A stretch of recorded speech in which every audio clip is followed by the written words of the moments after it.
everyone, and welcome to this Facebook Live event hosted for you by MKIAC in celebration of International Women's Day. We're calling this event Choose to Challenge. My name is Badisha. I'm a writer and broadcaster specializing in the arts and culture and social issues and human rights. We have an amazing panel of speakers today who I will introduce one by one as we go down through the list. So those who are in the second half, thank you for your patience, but you will also have benefited from the wit, wisdom, and inspiration of all the people who came before. Do stick with us. I will be asking a couple of very simple questions. Two, really, for everyone to bear in mind. The first is, tell us a little bit about the work that you're doing that supports the values of International Women's Day. Interpret that how you wish. And the second half of my question is, what would you like to see going forward? So we're interested in chronicling solutions, not just chronicling problems.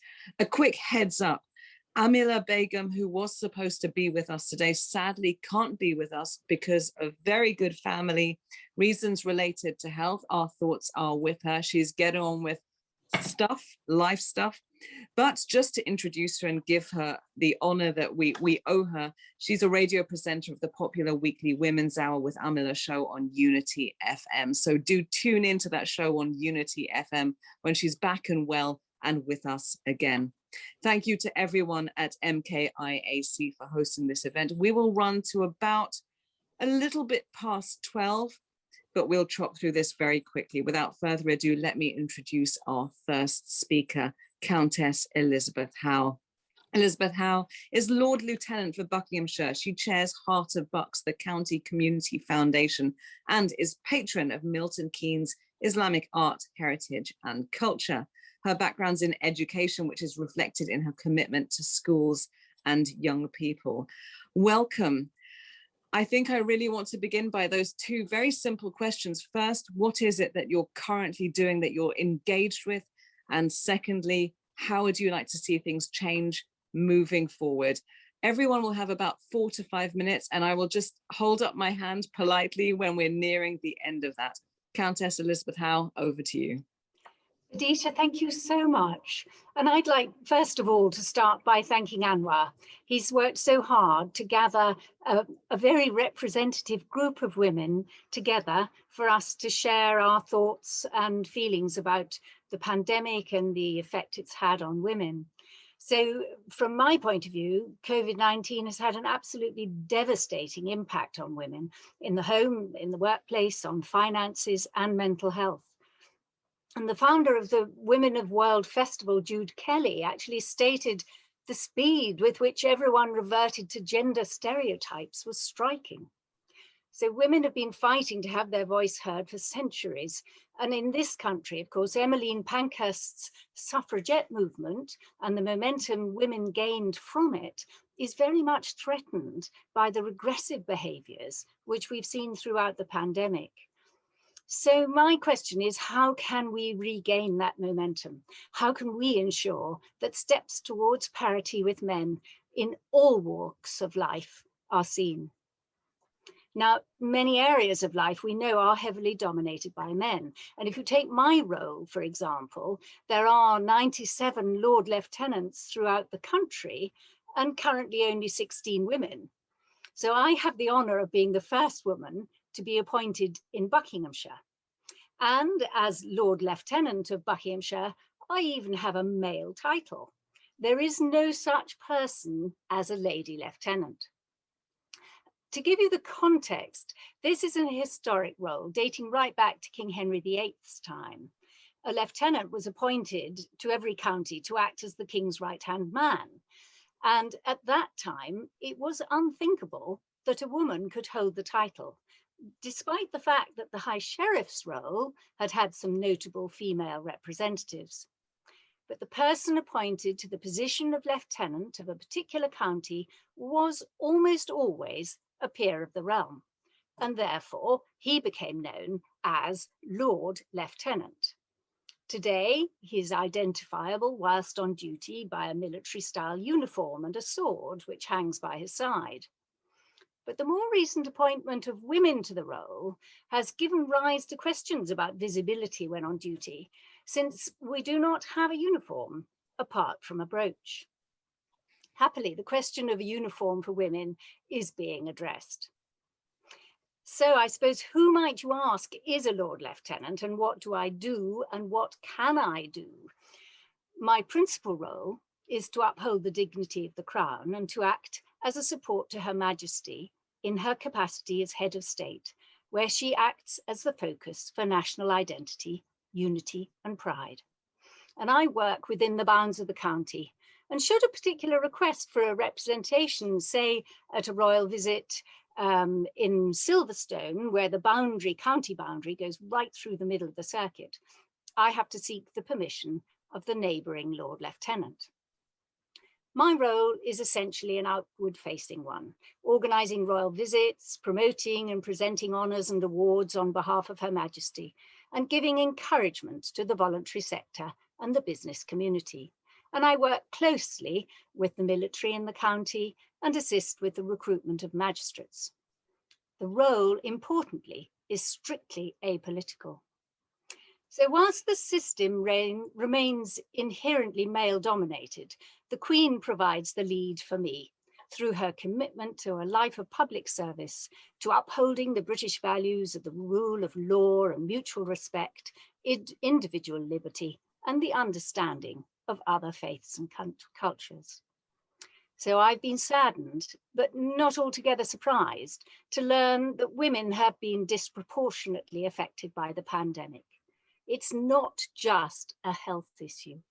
It is a profound shock to our societies and economies, and women are at the very centre of it. Their role as key workers in the NHS, as care providers, as teachers, food shop assistants, has been very much on the front line. But I think it's in the home where pressures and inequalities have become even more evident. Whilst the message has been stay at home and work from home if you can, there has been little understanding of what this actually means on a day-to-day basis. Women have been adversely impacted because of an unconscious bias which has overtaken home life.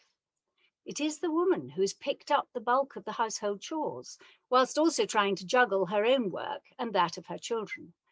Her work-life balance has fast disappeared, with work being crammed between cooking, housework, and childcare. Homeschooling has come with its own significant problems. Schools have made valiant efforts to provide lessons online and to give a structured education. But if the family has only one device on which to access the internet, and this is the mother's smartphone, it is almost impossible to imagine how a child will be able to complete their school assignments or how a mother can complete her own work remotely.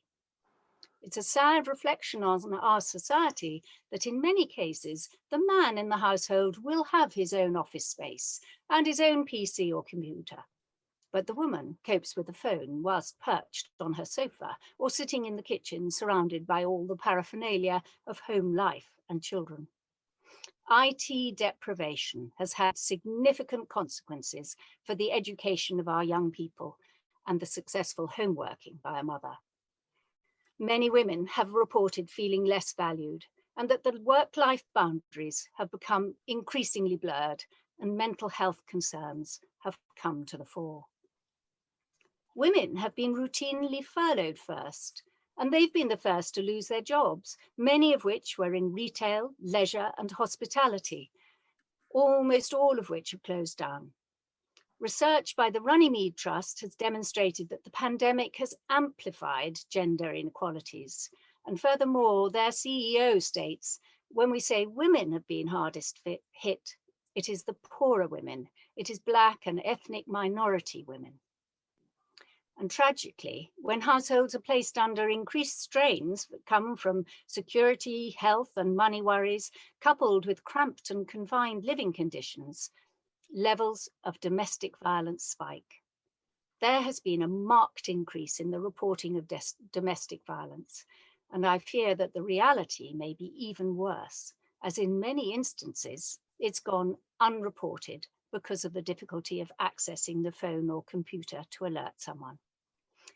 The executive director of the UN Women said, "Since lockdown restrictions, domestic violence has multiplied, spreading across the world in a shadow pandemic."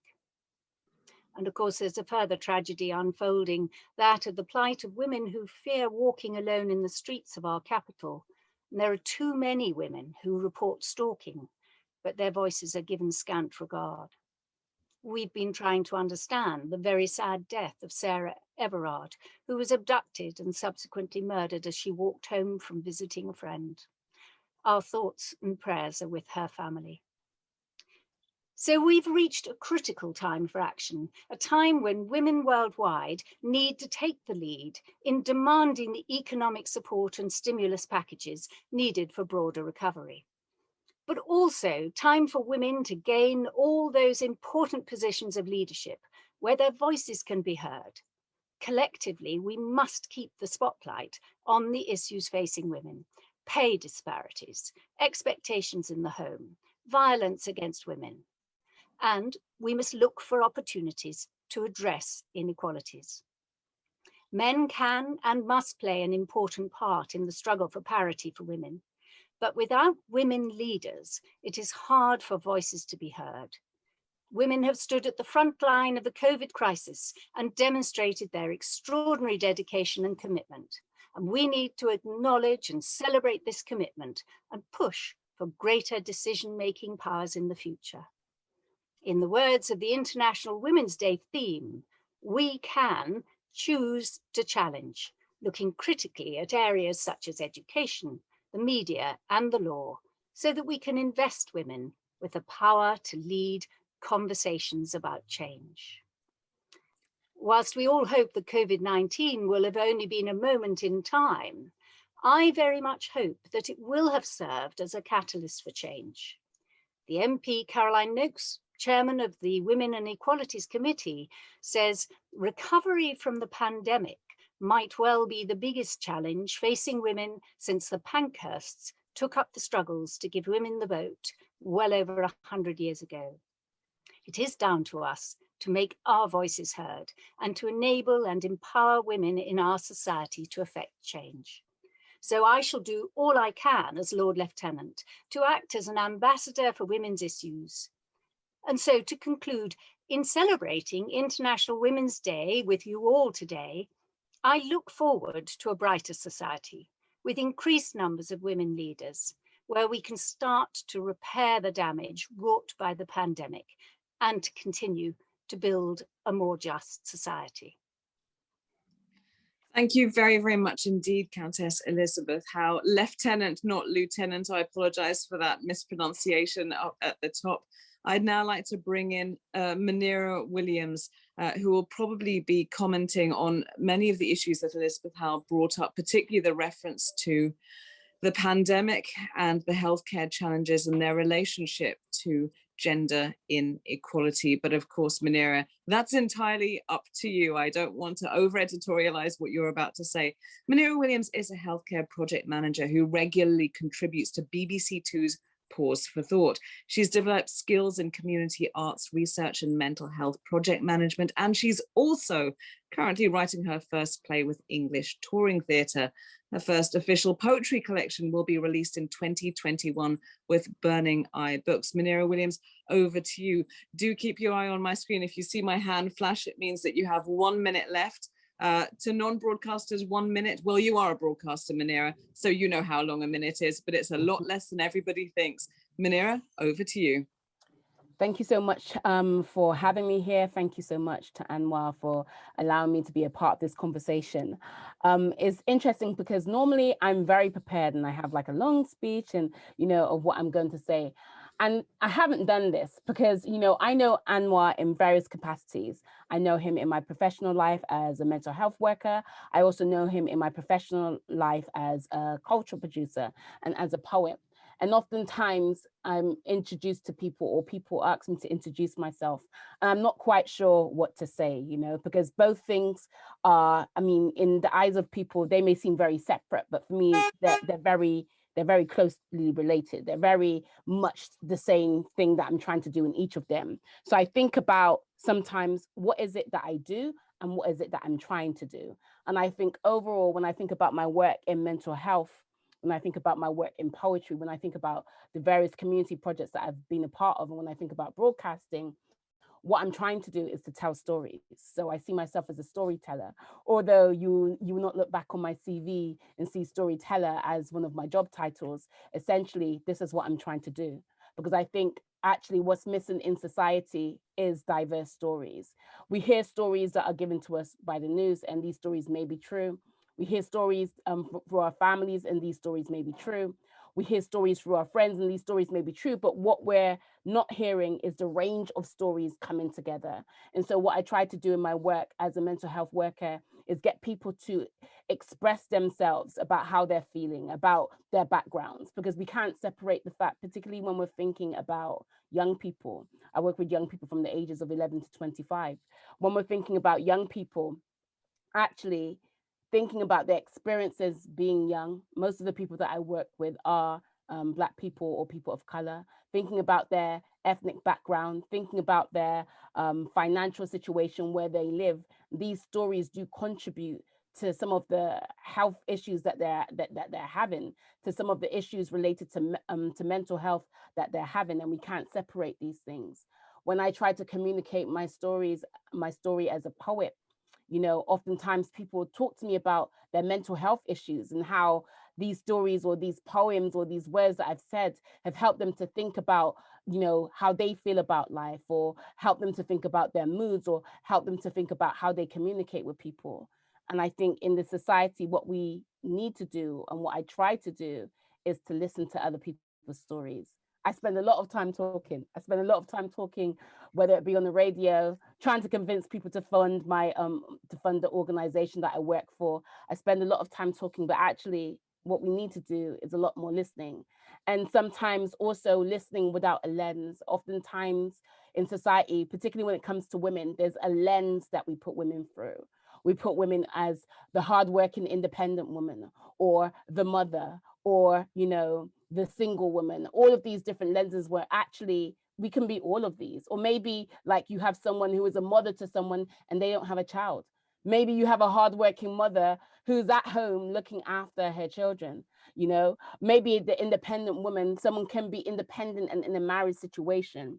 For some reason, when it comes to looking at the stories of women, we only see it through a very slim narrative, you know, when actually there's so many different women with so many different personalities. Even I look at myself on a day-to-day basis. In the morning, you might catch me. I may be happy, I may be sad, I may feel independent, and then I may feel vulnerable at the end of the day. But the point is, we should be allowed to live in all our dynamic, all the dynamicness that comes with us, right? All of the various different things that make up human beings. We should be allowed to do this as an individual person. So then what about as a whole? What about a young woman who is, say, for example, the age of 16, you know, she's going through hardship because of her financial situation? What are the stories that she's told about herself? What are the stories that she's told about her mother?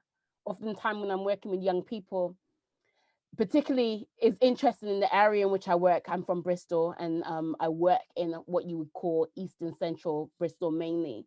But many of the young people who come to me, they already have embodied stories about themselves and stories about their possibilities, what they can do, particularly the young girls or young people who identify as girls, like whether it be job, whether it be education, you know.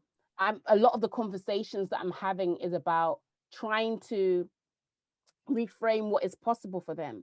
And it's so sad to see, why is it at this age where we know young people are so dynamic, you know, young people have so many different thoughts, yet there can be some really old, really dated ideas about the possibility of young women, you know, or if they feel like they want to challenge something, or if they feel like they want to do something, one of the barriers that they have to overcome, one of the obstacles that they have to come is what their role should be, what they should be doing.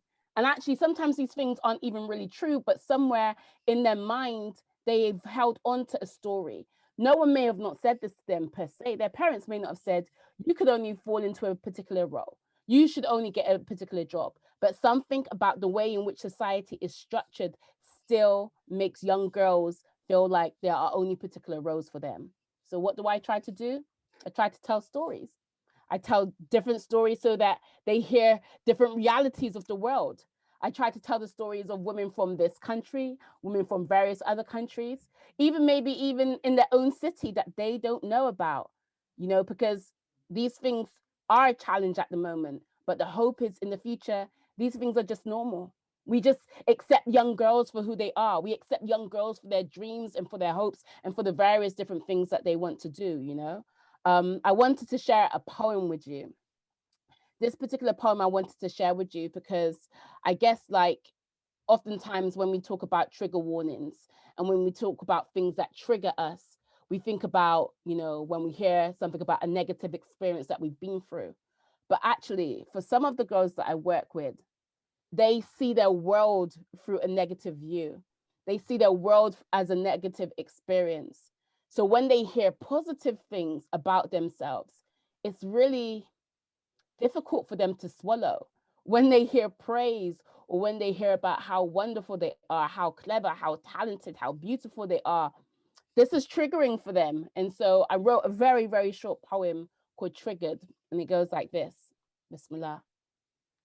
For all the phases of your soul that don't feel whole, for all of the parts of your body that forgot you were loved, for all of the words that scarred your tongue as they left your mouth, for all the times you felt unheard, to them I say, take this as a trigger warning. You are luscious, abundant, budding, and beloved. In my mouth, in my words, you are held. And I think one of the things is, as people generally, we want to feel loved. We want to feel held. We want to feel secure. And that's what stories give us. Stories about ourselves, stories about diversity, stories about people who look like us, people who have the same mentality as us, people who come from the same circumstances. These make us feel like we are seen. They make us feel like we are heard. They make us feel loved. And when we start to feel loved, then we are able to go out into the world and do more.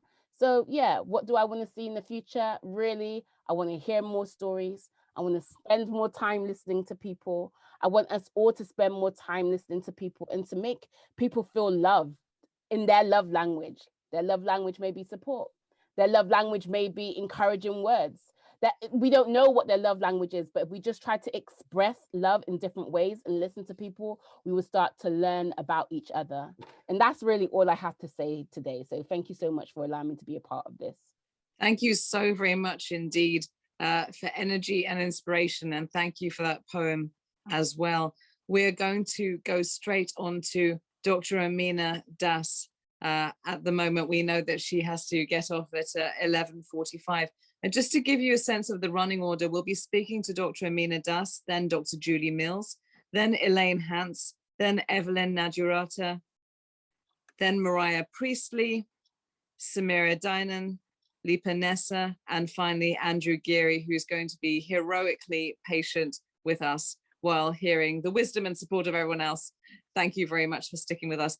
Dr. Amina Isat Das is an early career academic fellow and lectures in politics in the School of Business and Law at De Montfort University in Leicester. Here she's affiliated to the Stephen Lawrence Research Centre, the Centre for Urban Research on Austerity, and the Local Governance Research Centre. Prior to this, she worked on EU-funded counter-Islamophobia kit project at the University of Leeds. Amina, welcome. Thank you very much for being with us. Over to you. Look out for my hand flashing. It means draw it to a close, but you will anyway. Thank you. Thank you very much. Thank you to MKIAC for the opportunity to be here and to be part of this conversation with you all today. Thank you for the introduction as well, Vidisha. So I really wanted to talk to you about some of my research and my recently published book here relating to Muslim women's political participation in France and Belgium. Talk a little bit about why I've done that and some of the things I found and some of the inspiration that I've drawn from conducting that research. So I was really drawn to studying these two cases primarily as a way to understand these huge disparities that exist between these two neighboring countries. Belgium has amongst the highest representation for Muslims and Muslim women in Europe, whereas France has the poorest. That's in spite of France having the largest Muslim population. But why do these differences exist? And another thing I felt that was so important to understand in the work that I did, I conducted interviews, I felt it was important to hear the voices of these women that participate in society in a multitude of different ways through their own multiplicities of identity, to really bring this to the fore and to really champion what people are doing. And this is particularly necessary when we have this backdrop, this dominant narrative that frames Muslimness, and particularly gendered Muslimness, as Muslim women are subjugated, submissive, oppressed, and so on and so forth. Well, in fact, this work just shows the opposite, that there are a number of Muslim women that are doing remarkable things, and understanding this is hugely important. So what really is the nature of Muslim women's political participation in the two countries? In France, I would say, regrettably, it's one that's still marked by exclusion and barriers. And these limitations are framed around the national, dare I say, obsession with a certain vision of secularism that's perhaps different from the philosophical underpinnings of the concept. There's a colonial continuation. There are norms of assimilation. I tended to find that women encounter greater opportunities whilst they might be shut off from formal structures, as women in general are excluded from formal politics more readily. Muslim women found more spaces in informal, the sort of politics of informality, and that was sort of grassroots activism and associative engagement, trade unions, and so on and so forth. And this really showed me that in spite of these normative barriers that exist within the country, these women are incredibly resilient. And if they have, often they were motivated by concepts such as social justice. If this is something that inspires them, they will go and find a way and a space to make this a reality. And I think this speaks to women in general, as well as those who are racialized in their sort of hybrid identities. In Belgium, I found that things were a little bit more nuanced. On the whole, there are generally far more opportunities for Muslim women to participate in Belgian politics. This comes down to a lot of the political opportunity structure, but also the political culture there. Brussels, for example, Belgium's federal constitution, Brussels being one of the federal regions, you have a roughly 30% Muslim population, some estimates suggest, in the city, and 20% of the Brussels regional parliament is Muslim. So there are definitely steps being made to have some more sort of proportionality, and women play a huge part here. By way of backdrop, both countries have parity legislation, but how does this play out for people who have these multiple hybrid identities? So Belgium presents this glimmer of hope. Of course, there are still exceptions to these rules. Women still face barriers, oftentimes around the gendered roles in the home, oftentimes around their work commitments and the nature. And I think Lord Lieutenant Elizabeth Howe spoke about this so eloquently at the beginning. And I think that this affects women who are Muslim, as well as women more broadly. And on the whole, I think I found that these women have diverse roles and responsibility. There is a plurality to their identities, plurally. They serve as role models for the community. They serve as positive role models for society and for women in general. And I would say in conclusion that significant gains are being made in order to have this meaningful representation of the diverse facets of society, both along the lines of gender, but also along the lines of racialization. And this is something that should be celebrated. We should take a step back and look, and I think in the UK, we do this fairly well as well. We should celebrate this diversity within our politics and our representation. Nonetheless, there are things to be done, and we should look broadly, Milton Keynes, the UK, but more broadly across the continent. We should look for these best practices, and we should look to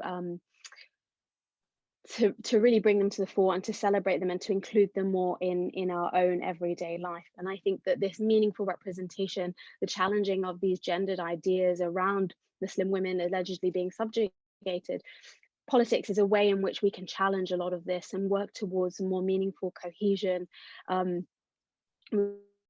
respect and diverse living together.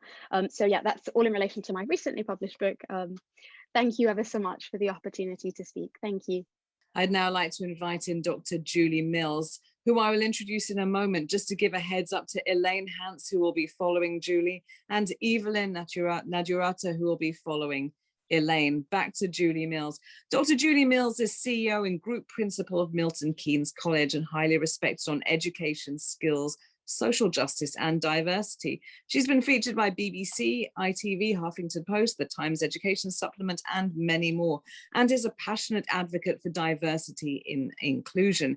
She was named Principal of the Year by the National Centre for Diversity and is the driving force behind an Institute of Technology at Bletchley Park. She also chairs the Helena Kennedy Foundation and Women Leaders UK. Julie Mills, welcome, over to you, and watch out for the hand flash, which means come to the end of the point. Julie, over to you. You're on mute.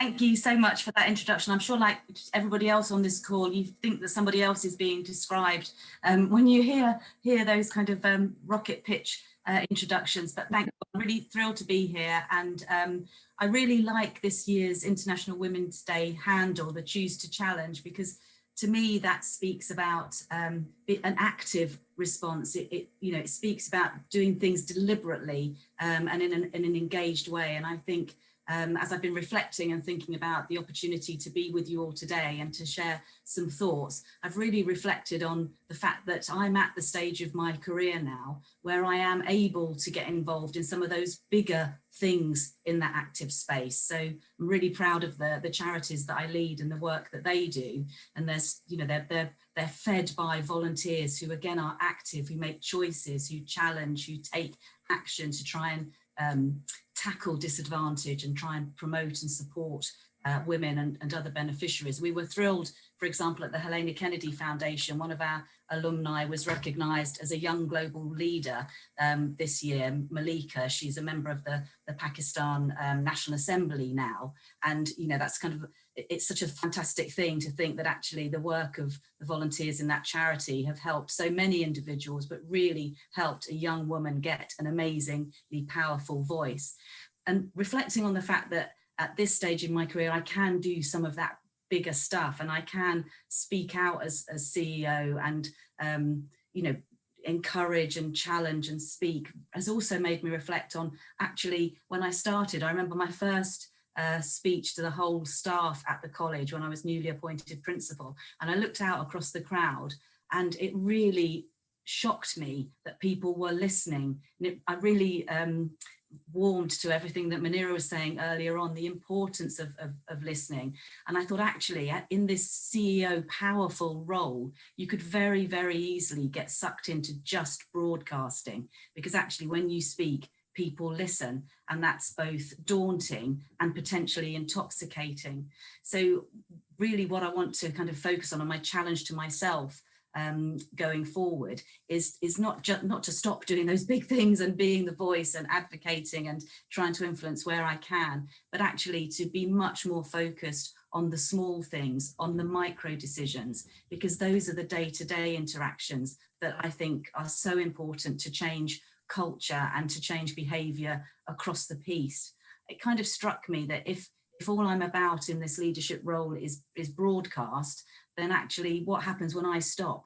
If the inclusion of an organisation is just because one person who is at the top happens to bang on about it and be the broken record, what does that mean for real long-term sustainable change?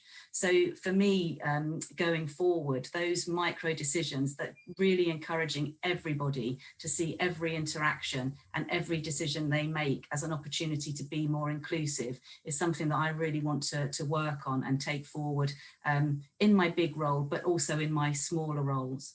And I think, what do I think that might mean for how differently I behave going forward? I don't know, maybe we'll come back together next year and I can share, but I think it will be about doing more of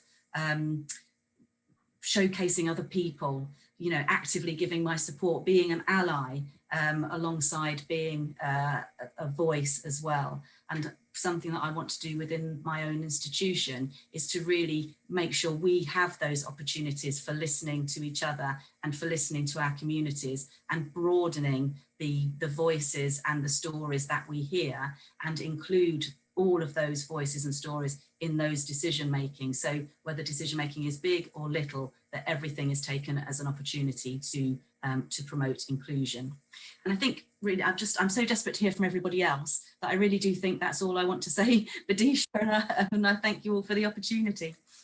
That is very generous of you, and it's also extremely timely. So thank you very much, Julie Mills. Thanks very much. I did actually want to bring in here Elaine Hans because of her work during the pandemic. Elaine Hans has been instrumental in organizing a group of women to create face masks and kit bags for nurses in the community. And she's been recognized by the parish council for her fundraising activities during this time. She's a passionate member of the New Life charity in Milton Keynes, which is focused on helping disabled children. Elaine Hans, welcome, and please do tell us a little bit more about this vital work that you've been doing during this very odd year we've had. Hello, thank you for having me on your show. New Life charity is actually in Cannock. I'm in Milton Keynes. The passion for helping disabled children and their families and the parents, and lots of them are single parents. I've been involved in a fundraising for New Life charity since 2014, making and selling different arts and crafts that I've been making. But at the start of the course during the pandemic, I was unable to attend fetes and fairs. So on the 9th of April, I offered to become a sewing volunteer for the NHS. Did make scrub bags and headbands and face masks. It was quite a challenge really, because I don't use a sewing machine. I'm a hand sewing person normally. So got the sewing machine out, started sewing, realized that there was so much need out there that I asked for help for materials and people to cut for me, and men and women came forward, but the majority of it was women who wanted to make a difference to other people because they felt so, as the lady said before, people were put off of their jobs because they were on the front rows, they couldn't do anything, but in coming forward and helping one another, at the end of it, there was 11 of us, and there was one young girl doing a Duke of Edinburgh, which obviously had to be stopped at that time. And now there's 3 of us still making arts and crafts, still doing the face masks. And my passion really is that not just to get New Life charity out there, because that is where my heart lies, but there's so many people in the homes that think they're not valued, they're not of any good to anybody. And people reach out to me because of the company's ethics, that is 100% of what any fundraiser does goes to the actual child for vital equipment. It's amazing that these women come knock at my door and say, hey, I've got a sewing machine, how can I help? I don't know them from Adam. If it wasn't for charity work, I'd never meet them again. But I've got a string of threads of all these people, and there must be about, I don't know, I couldn't count how many people have come forward to say, we can't do what you do, but we can do this. Can you help me do it? And it's empowering women to be able to get their self-worth back, make them feel, yes, I can do this, and I'm doing it for somebody else. And a few of the people that have been helping me are now back doing their own jobs, doing their own work. And like myself, I've lost the confidence to go out now because I've been in so long, but I know there'll be other people out there that will meet up with me in different places, and we can continue on this road to helping one another wherever it may lead. My hope for the future is that we just keep hoping and praying that this pandemic goes over, but when it is over, we still have the love and the passion for one another, that we can hold each other's hands and say, come on, let's get through this, let's do it together. And that's me, and that's all I've got to say. I'm sorry. That's so incredibly inspiring and so constructive that I think that we're all incredibly grateful to have all of that. And to remind ourselves that anyone can do anything to make a constructive and positive change if we work together and get beyond our bubble. I love what you said about the idea of charity work actually creating strings between people who would have been strangers otherwise. So thank you very much indeed, Elaine Hans. We're going to continue the theme of inspiration and construction as we bring in Evelyn Nadirata. Evelyn is an NHS nurse working as a manager of Milton Keynes Renal Unit, a satellite unit of Oxford University Hospital's NHS Trust. She's been working as a nurse for 28 years.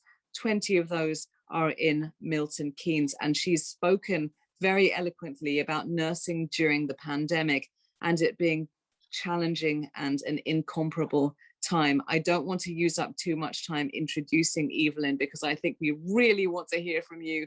Evelyn, over to you. Very much, thank you. Oh, speak up, speak up. Your voice is very quiet. Okay, thank you very much. Thank you very much for inviting me, and thank you for the introduction, Alicia. I'm so privileged to be joining these high-achieving women of our society. Very thank you for the invite.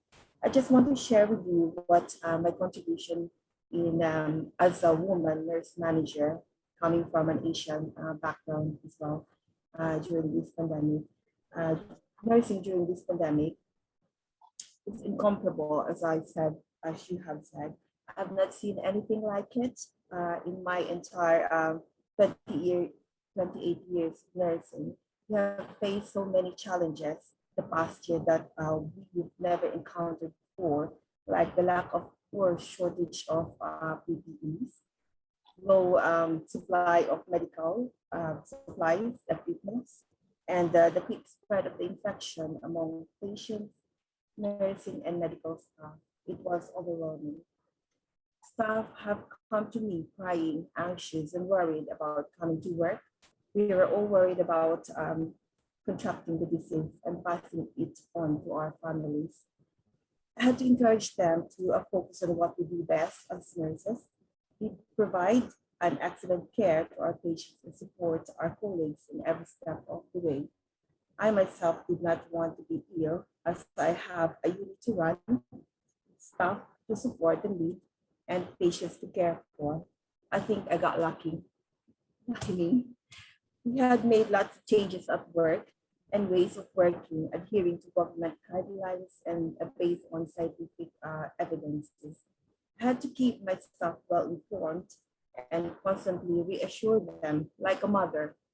Patients were like part of the family as we see them 3 times a week on dialysis. Make sure they are safe and feel safe when they come for their treatment. There are still good things that have come out of this crisis. We have become more resilient, flexible, adaptable to change. And I am proud to be part of this trust as a woman nurse manager and part of the NHS. It has been a tough year for all of us, but we can see the light at the end of the tunnel with the vaccine here. So we just need to keep going and do the best we can for our patients and our colleagues. That's all really for me. Thank you very much. Thank you so very much, Evelyn. Your mic is a little bit hard to pick up your voice. Oh. So no, it's fine. But what I'm going to say to the organizers is that when this goes onto the website, I'm assuming that everyone is being subtitled anyway for the hard of hearing, but I really, really want Evelyn's insight to be subtitled big and loud and clear, because I don't want any of that on the ground experience to be lost. So that's just a note I'm sending up as a little flair to the organizers. Thank you so very much, Evelyn, for that insight. We're going to move on to Mariah Priestley, who will be speaking next. Mariah Priestley is the first African female politician in the city of Milton Keynes and is a visionary of the BAME leadership network across the UK and beyond. Having graduated with a master's degree in economics and politics at the age of 22, she set up a consultancy working with government institutions and global pharmaceutical giants around health and service provision. On top of that, she is passionate about the arts and entrepreneurship, and therefore a perfect guest for us to have as we talk about the way that we can combine social justice with the arts and culture, with entrepreneurialism. Mariah Priestley, over to you. Wow, thank you, Vidisha. To be honest, I was sort of looking over my shoulder thinking, is that me or is that somebody else? But, you know, it's a real pleasure to be in the midst of so many accomplished men and women. And I think when I hear the stories from Manira, from Julie, from others who've spoken so eloquently, I find that, you know, there are so many common themes across what I think people have said and what I have to say, and I'm sure what others will go on to say. And I think from my point of view, I was trying to reflect as to, you know, if I'm going to sum up my contributions to this distinguished gathering and also to society, what would that be? So I came up with three things.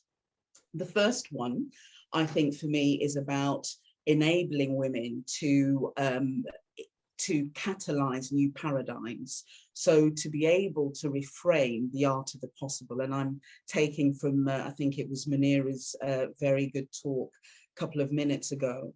And I think from my point of view, the stories that I'd like to tell around that is really my engagement in politics. And I think when you look at the paradigm of people that go into politics within the UK, even though that is progressing, you find that there is a certain profile of people which, to be honest, I don't fit. I'm an African woman, I'm a young mother, I have a toddler, I have 2 teenagers, I run a small business. So really, when you look at that background, it doesn't fit the normal paradigm of people that move into that sphere of work. And I think one of the things that has been really special for me is connecting with women who are already within politics in the city, and regardless of background and politics, and in terms of party politics, there were several women who, you know, we've been able to form real connections with across the chamber, as it were, who are also young mothers, and we've been able to support ourselves in making it known that, you know, we are young mothers, we care for families, but yet we care about what happens in our community and in our local society. So, for example, just before the pandemic hit, there was a spate of young female politicians that had young children. My child was about 2 years old at that point, and I think we had 2 new babies in the chambers. And I'd watch as some of my conservative colleagues who had children, you know, tried to squirrel away when you know, their children were crying from the gallery. And we had a bit of a huddle afterwards. And I said, well, actually, what we maybe need to do is not try and squirrel away, but actually give people help, give each other help while we're in chambers, going through committees or going through full council. And as sure as day comes, actually the next meeting we had, I think it was one of the young ladies in the conservative group whose, you know, young son just started wailing, as babies do, calmly walked over, picked up the young guy and walked out into the lobby and, you know, comforted them while the mother was giving a speech. That's something you don't see every day in politics. And for me, as simple as that may be, it is a deliberate action, just as Dr. Mills was speaking about, in terms of making a statement that we are here and we are ready to engage, excuse me. So I think from my point of view, that is one of the key areas that helps me to look at how politics in itself is reframed and how women and women of colour engage. So I think the second area for me is about role models. And, you know, when we talk about role models, we tend to look at very high profile figures. And indeed, we have them here. We have our distinguished mayor around, we have Dr. Mills, we have our Lord Lieutenant. But I think that is beautiful and that's great for a certain level. But I think that the power of role modeling isn't just about where people are placed in society. It's about people who are willing to get out there in society and make a difference and make a change and lend a helping hand. One of the things that occurred to me was over this period of the pandemic as a counsellor, there were several options in the community where food banks were getting involved in supplying food to people who were shielding and all sorts. But there was a real issue within the BME community about those who were shielding and not able to get ethnic food. So actually within my ward, what we started to do was look at how we could develop a very local shopping list, as it were, of people who wanted yams or people who wanted plantains or bindi. And we started to just, you know, supply each other through a WhatsApp group. So for me, that was a very powerful example of people who just wanted to form that support and help at a very local level. And these are role models. These are people that are supporting and enabling others to live and develop their quality of life in what is very, very difficult circumstances. I think the third area for me is also about giving people choice. Now, choice is a very powerful word, and we could speak all day about, you know, the choice to live, the choice to be happy, the choice to choose where you go to school or where you work. And these are very powerful concepts. And I think from a women's point of view, just as the Lord Lieutenant was eloquently referring to a couple of minutes ago, women have been able to develop their ability to choose, but have been constrained by other responsibilities, other things that surround their role as caregivers, primary caregivers at home. And for me, that sort of develops into conversations about what is it that we're doing in society to enable women who have just given birth, women who have young children, women who are caring for older relatives, to look at what their choices are, rather than just being constrained to what responsibility has been given to them. So one of the things that I certainly have been actively involved in is looking at working with young women who have had children who are pre-nursery age. So we've developed peer groups right across the UK and in MK, I'm glad to say, where we have career advisors working with young women. And I'm saying young women, women from about sort of the 20s right into their mid-40s, about supporting them to think through what happens after their young one goes to school. Because I think it was Elizabeth that was talking about the fact that when you're in the house so much, whether it's through COVID or caring for an older one or for children, you lose some form of confidence. You begin to see yourself in a role, and sometimes it's difficult to see yourself beyond that role. So these peer groups are a real, I would say, lifeline in a proverbial form for ladies who just can't see themselves beyond caring for their young ones. And I think for me, it's a very rewarding engagement, really, to be able to work with young people in that way. So yeah, I think there are so many things I could say, but I'm hoping that from the little examples I've given, that people are able to grasp that, you know, role modeling, giving people choices aren't things that are to be done by just people who are at the forefront of society, but everyday people can give that opportunity. Thank you very much. Thank you very much indeed, Mariah Priestley, for constructiveness. And again, those concrete examples, which are so inspiring. They might be local to the participants, but they are so incredibly valuable as a measure to everyone else who wonders what they can do, but doesn't know where to begin. Thank you everyone so far for timeliness. We're exactly on time. We are going to close this session at 12:15 sharp. So 3 speakers left and each one gets 5 minutes. Keep your eyes on your clocks. I'd now like to bring in Samira Dynam, the singer with Arabic, Berber and African roots. Based in Amsterdam, she writes and composes songs for her band, together with guitarist Bas Gakir. Samira, welcome. Unmute and tell us a little bit about your work and how it's been for you as an artist during this very peculiar time.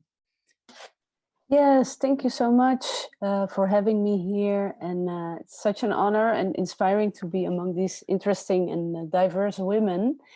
Yeah, I just want to tell, I just became a mother myself, And my mother is now taking care of the baby. She just came in with her, and yeah, so I was a bit distracted. I'm sorry. And I also can see now what a job it is to run motherhood next to a career.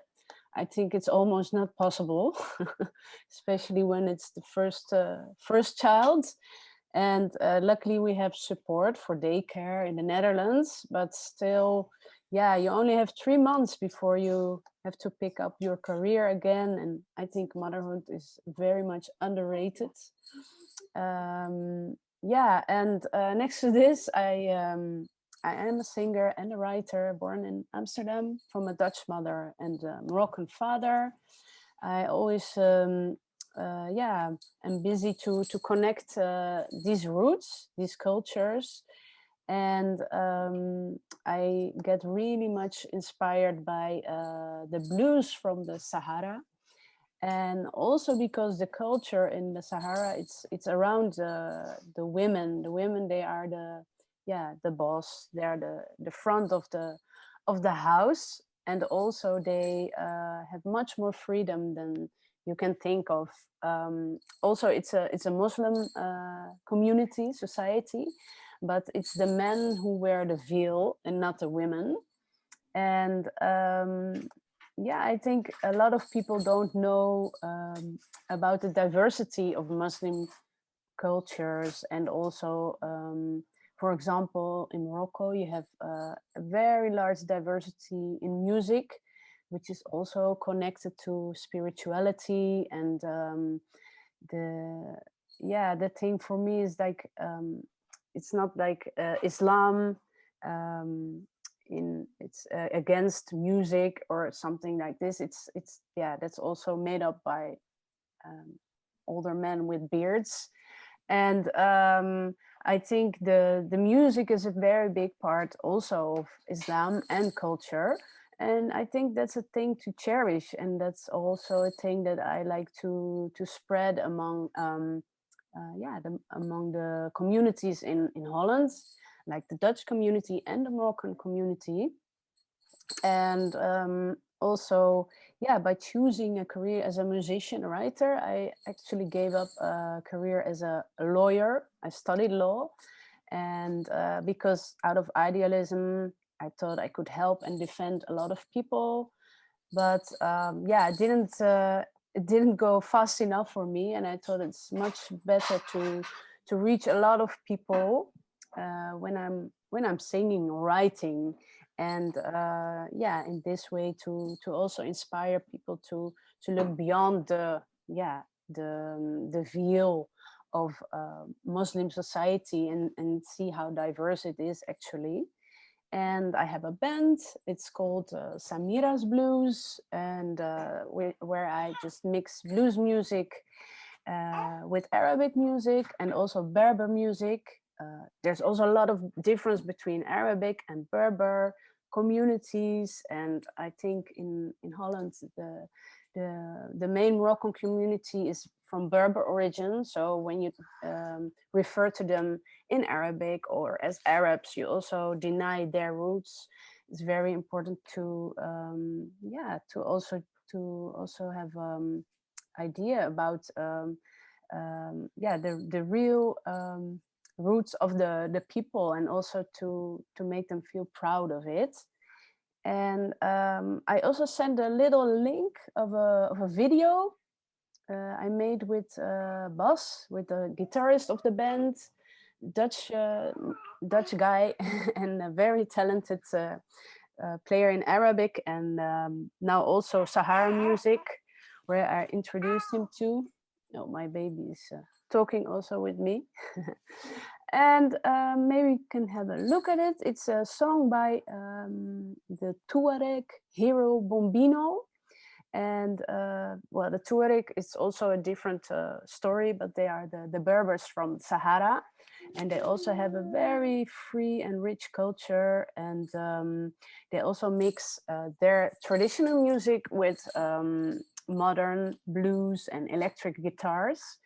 And I think it's really cool to have these flavors among Muslims and Muslim music. And we made a little song online. And yeah, I think that's just coming up now.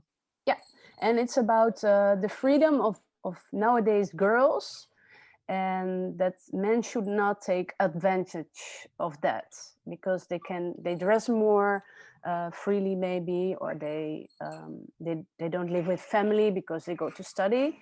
And it's just to raise awareness that you should not take advantage of it, and they are just as valuable as guys or men. Thank you. Let's see if we can see that now.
Thank you.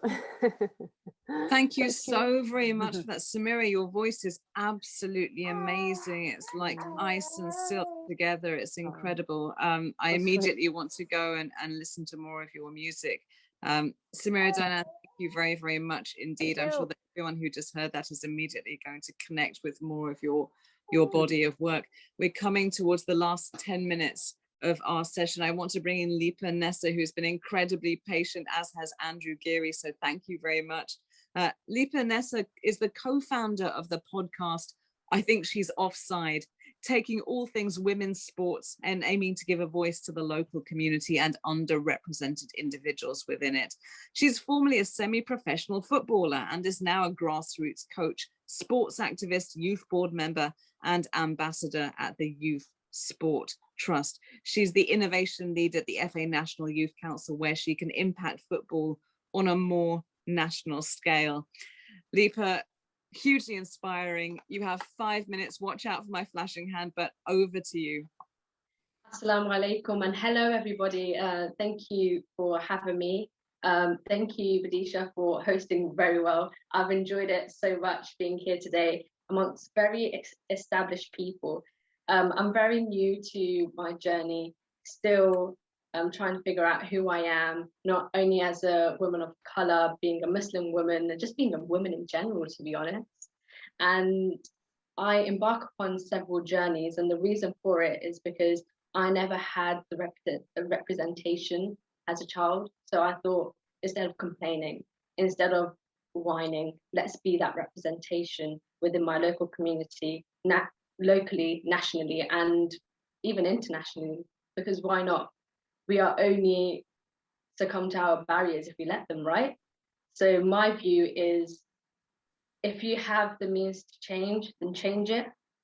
And I've done that through my love of sport, my love of football. I absolutely love what I do. And the reason for why I chose that pathway is because I had a negative experience. And that's because I was different to everyone else. and people around me didn't really know how to interact with me, how to go about certain things I wear, for example, my headscarf, hijab. They didn't really know how to interact with me. So I took a step back and decided, you know what, playing football for me is not a way I could impact it. So I took a step back and decided coaching and being an activist and collaborating with these amazing organizations and governing bodies to actually understand why it happens, how it happens, and understand how we can actually educate people in understanding what a Muslim woman and the BAME women can bring to the table, and these important tables where decisions are made. And being a young person, having your voice heard is comforting. And having male allyship there as well is also comforting. And it eases my mind to see that the future is actually indeed very bright. Now, that's only a snippet of me. I am basically on every social media platform you can think of. So if you want to learn more about my journey and more in depth of why I quit my footballing journey, where I am now, where I want to go in the future, please connect with me on there. I'm happy to help you, whether you be a young person, someone slightly older than me, I really don't care. I really love networking with people and really like listening to everyone's journey, their pathway into their successes as a woman, as an ally, or beyond. So yeah, my name is Lipa Nessa, and I'm going to change the world with a hijab on my head and a ball at my feet. Thank you. That's absolutely wonderful. Thank you so very much, Lipa. I think that it's an incredibly inspiring story and journey, as you say, for all women of all ages, whether they're into the sport or not. Just the sheer trajectory and the determination, and your attitude above all, constructive, positive, and optimistic. I think that's the perfect way to end from our roster of speakers. But first, we have Andrew Geary, who has been extremely patient throughout. We are exactly right on time. So for closing words, we have Andrew Geary, who is indeed the mayor of Milton Keynes. He was first elected to Milton Keynes Council way back in 2002, at the dawn of the century, no less, and served as leader of the council from 2011 to 2014. He was elected as mayor in May. Welcome. Thank you very much for your patience. And over to you, Andrew Geary. Badisha, thank you. Can I just check that my microphone's okay and that you can hear me? It is. Thank you. That's great. I don't need to go and get a separate one. Then I've got one here if I need it, but I hate using it. Follow that, as they say. Where do I begin to try and draw all of this together? I think I'm going to begin by saying something that may be moderately controversial. That's kind of not unknown for me, as my good old friend, and I get in trouble for calling Anwar an old friend sometimes. It's nothing to do with his age, honestly. It's the amount of time we've known each other. But Anwar will probably expect me to be no less than moderately controversial. And the first thing I want to say to all of you inspiring ladies is actually, you know what? Stop beating yourselves up and celebrate what you are doing and the good stuff you're doing. Lipa's got it exactly right. The future's bright because of what you've done and because of the massive strides that you've made over the last decade. Let me give you one example from a male perspective, if I can, that actually hit me just last week when I was chairing the last full council meeting that I'll chair this year. A number of political colleagues from across the piece are standing down at the end of their term of office in May. Two of them are two young fathers who are standing down because they cannot balance supporting family life and a role in a semi-political career on Milton Keynes Council, and they don't feel it is right to leave it entirely to their wives to bring the children up unassisted in, dare I say, a way that I am probably guilty of doing during the whole of my time on Milton Keynes Council. I actually took that as a real positive, because they are recognising, as I think it was Countess House said right at the beginning of this, that the role of the father in a family needs to be 50% of it, not 20% of it, while the mother's left for doing 80% of it. And I hope that you'll take encouragement in that. It's a negative for Milton Keynes Council, despite the fact that they may be politically different to me. One is, one isn't. That doesn't matter. I'm apolitical this year anyway. That actually they are recognising that their first and foremost role should be as a father, and not as somebody pursuing their own political ways. I took great encouragement from hearing that, and I think that that's something that probably won't be recognised, won't be celebrated as much, because actually somebody standing down from the council isn't really something to celebrate, but it's something I think that we can, that we, you, us, can take great heart from. I have to say that as again, I challenge you to kind of stop beating yourselves up and celebrate what you are doing. We can look, I think, at the role that some fascinating ladies have had, not just in Milton Keynes, not just in our nation, but across the world. And I look at the two women in my own life who I would most respect for that. Firstly, I look at my wife, the Mayoress, who sadly can't be with us today. She's at work, pursuing her own career, who tapped me on the shoulder in sort of 2012 or 13 and said to me, come on, you've had your time doing what you're doing. It's now my turn. I want to have a go at doing something. This is somebody who had to leave school and quit education early, left school when she was 16, quit education early, didn't pursue further education or higher education because she needed to go out and earn money to help support her family at that time. But who's turned her life around? Well, she married me for a start. That probably wasn't one of the things that helped to do it, but never mind. We got married. She saw the business that I was doing in my farming business and had an ambition to do it herself. And after we'd had our children, said, you know what, it's my turn now. So I was pleased to step back out of the front line of politics, and I'll soon step out of politics altogether to try and support her more in that. And she went out as an adult, retrained. It was really training because she'd never done any formal training after that, and has become a pretty successful accountant in her own right. I want to celebrate that because actually, if I'm blunt about it, I joke about saying she can keep me in the manner to which I'm accustomed now because she's got far more earning potential than I have. And I'm really pleased about that because actually it proves that if you set your mind to doing something and pursuing an agenda that you really want to do, then people will support you around it, and actually no one's going to stand in your way. And the other one, and somebody that I'm amazed actually didn't break the mold earlier in their life, is a young, well, now a very old lady, but a young lady who in 1952, I think it was, long before my time, inherited a position as a very young 20-year-old and has been a fantastic monarch of this country for almost 70 years. How has it taken so long for somebody who has been such a fantastic monarch to actually break the mold and to help bring women forward in the way that I think perhaps she could have done in even the 60s, 70s and 80s? I don't know the answer to that question. Perhaps some of you may do, and that'll be a fascinating conversation for another day. What I do know is that Queen Elizabeth II, I think, has been the most fantastic monarch of this country and of the Commonwealth, and actually should be the one that acts as a figurehead for all of those who want to go out there against the odds and make a success of it, because somebody who was thrust into that position at her age when she was, without any of the support mechanisms that we are lucky to have in the 21st century, could have so easily failed. She didn't. She picked it up and she made a success of it. And so, you know, on a very, very different scale, I hope those are just two examples of two women who I take great inspiration from, the monarch and my wife. I also have to say, Lipa, just coming back to where you almost finished, take great encouragement from the way that women's sporting teams have cut it and made their mark over the last decade or so. I have to confess, whilst I'm a massive fan of MK Dons because it's Milton Keynes, I'm not a great football fan, but I absolutely love cricket and I absolutely love rugby. And I see what those women cricketers have done over the last decade or so. There was nobody that watched them with more pride win the World Cup 3 years ago than me. I was actually on holiday at the time and I made my way into a bar where it was being shown and I didn't move for 4 hours, much to my family's distress, I have to say, that they were not at all happy with me. But I said, I'm not moving from this. This is going to make history. And it did. Ladies, you are making history. You are cutting it. You are being absolutely fantastic in the way that you are making your mark, not just in society, but here in Milton Keynes as well, under inspirational leadership with people like Geary and others who we've heard from today. I'm really delighted to have been invited to be a part of this.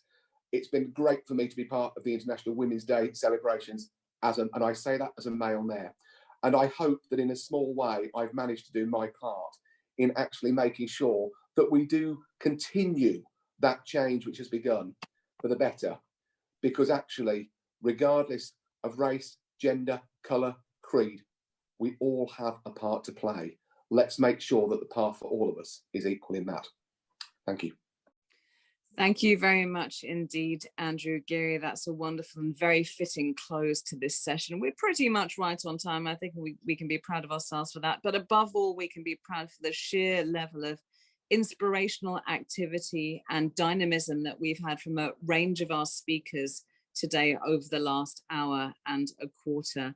Nothing left for me to do but above all to thank MKIAC, who are the organizers and hosts of this event, to celebrate International Women's Day and to celebrate this particular Choose to Challenge International Women's Day event. The greatest thanks, of course, go to all of our speakers who've been with us today, particularly the ones who stuck with us for the duration of the session. This is out on Facebook Live, but it will be also memorialized in some way online so that people throughout the year to come until the next International Women's Day can hear from absolutely everyone. We'll put your details up and they can do a quick Google on everyone so that the projects and the endeavors that you've mentioned, we can then maximize into the future. So thank you, everyone. It's been a really wonderful session, and I hope to see at least some of you at International Women's Day next year, perhaps even when we're beyond pandemic and lockdown. So thank you, everybody, and goodbye.